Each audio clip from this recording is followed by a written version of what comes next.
Hey there, great to see you. I've just recently had a call with an investor that basically paid over $600,000 in taxes for 2024, or they're paying over $600,000. And I just kind of feel sad for them. Like, that's a lot of money. Obviously, they're making a lot of money. In a way, people say that's a good problem to have, right? To pay a lot in taxes.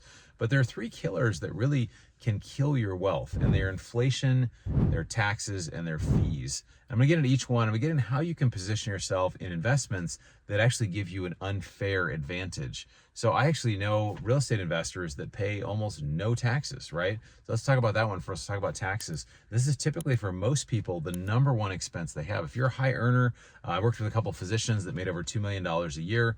And, they're paying 40, 50, 60% in taxes. If you've studied Robert Kiyosaki's cash flow quadrant, if you remember, it's kind of a 4-quadrant thing there. If you're an employee, you're typically paying up to 40% in taxes. As an employee who's making $250K a year, is paying effective about 25% tax rate.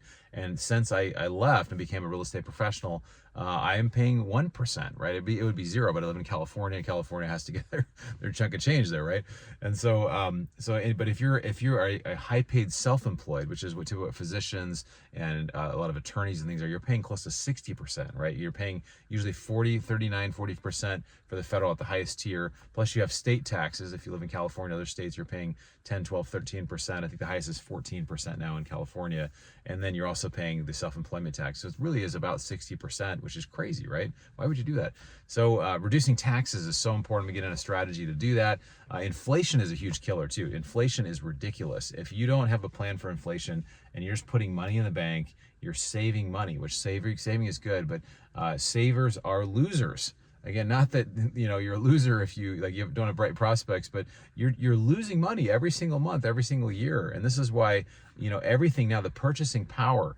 Let me ask you this: if inflation, they're saying officially, is 3% or 2% or 4%, how is that possible that it's been kind of that way for the last 5 years and everything costs twice as much? If I go to the store, food is twice as much, gas is twice as much, everything is twice as much, 50 to 100% more. So how is that possible, right? So inflation is a huge killer if you're in assets that don't, or you're just in cash. If you're in cash, you're in certain types of things. Maybe you buy toys, you buy doodads that don't actually appreciate, then you're going to get killed with inflation, right? So saving money simply is not a virtue anymore. It's saving and investing is a virtue. Saving and putting it somewhere, saving and investing yourself, investing in other types of things is awesome. So taxes, inflation, and the last one really is fees. Now I've shared this in my book, Fire Yourself. I was an investment advisor for a few years. It's called an RIA, a registered investment advisor. Now I'm an RIA, I'm a recovering investment advisor. So I go to support groups and I say, hi, I'm Bronson, I'm a former investment advisor. It's kind of how I feel. I don't actually go to support groups, but I probably should, because I just feel like it doesn't really treat people well.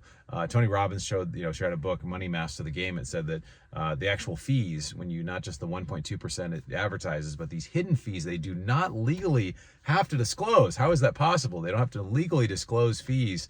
It actually brings it to about 3.2%. Plus, and that's just for the specific mutual fund or a lot of these range dated funds. If you work for a company, they'll say, here's the 2050 fund or the 2040 fund, whatever you're hoping to retire. And so they'll have tons of fees. So 3.2%. Plus, you've got a 2% fee from your advisor. If you do have an advisor, like you go to, Morgan Stanley, one of these big Wall Street groups, they take 2% on top of the thing. So you think you're only paying, 2%, and then they have the fee for the things. It's actually about 5.2% when you count everything together. And the crazy thing is the returns for the stock market are typically about 6 to 8% per year when you average them out, the highs and the lows. Some years are higher, some are lower. So that's most of your money is literally going to fees to support these companies, brokers, things like that. That's why I'm on a mission to really get people out of Wall Street and get them into Main Street. I'm the guy who's seen The Wizard of Oz and say, he's not as impressive when you actually see him, right? Versus the big Wizard of Oz, you remember the movie with the smoke and the kind of the way that they make him look like he's this really impressive guy. So really, I want to tell you for a minute how we're positioning ourselves, how I'm positioning myself. I'm a passive investor, and we do a partner and operate deals, and we do different types of deals. We're not just married only. We have, our 2,500 multifamily units. We've done different things over the years, but I have a few assets I really love right now. I'm not, honestly, real estate is great for the tax benefits. It's great for the inflation hedge. It's not great for cash flow right now. And if you're someone that needs cash flow, which is almost everybody. I know people that are worth, hundreds of millions of dollars. They want cash flow. They do private lending so they get cash flow. I know people that are trying to quit their job and fire themselves. You have to get cash flow. A lot of money someday won't help you if you're looking to leave your job.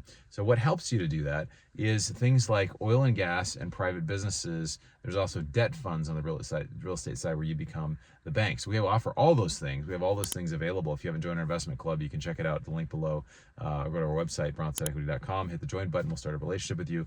Oil and gas is amazing because if you do oil and gas drilling deals, which means you're participating in the drilling of a well, 85%, typically 85% of those costs will be reimbursable in year one against ordinary income. Now, this is the thing, it's kind of the magic silver bullet. It's been that way for years in the tax code. So if I make $200,000 a year and I put $100,000 into one of these deals in year one before I made any money, or hopefully you made some money the first year, but you reduce your taxable income to around 120 or 115,000. So you figure the savings of 85,000 could be 20, 30 grand, 40 grand, depending what your tax bracket is. And so you're saving money on the front end, and then you also get some back end. You save 15% on the back end when it starts producing cash. So people that I know that are really wealthy, if you have a money problem, meaning not that you don't have money, but you have money, you're not quite sure how to reduce your taxable basis, you need to get in touch with us, right? Because we'll talk you through how this works. So we love that. We also love private businesses because of the inflation hedge and because the cash flow is so strong. If you're only doing real estate right now, the tax benefits aren't as great as they were a few years ago, particularly in syndication.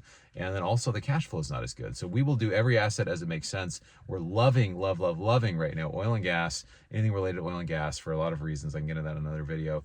And also we're loving private businesses. So thanks for taking the time to educate yourself. Love to see in the comments what you're doing. We'll catch you in the next video.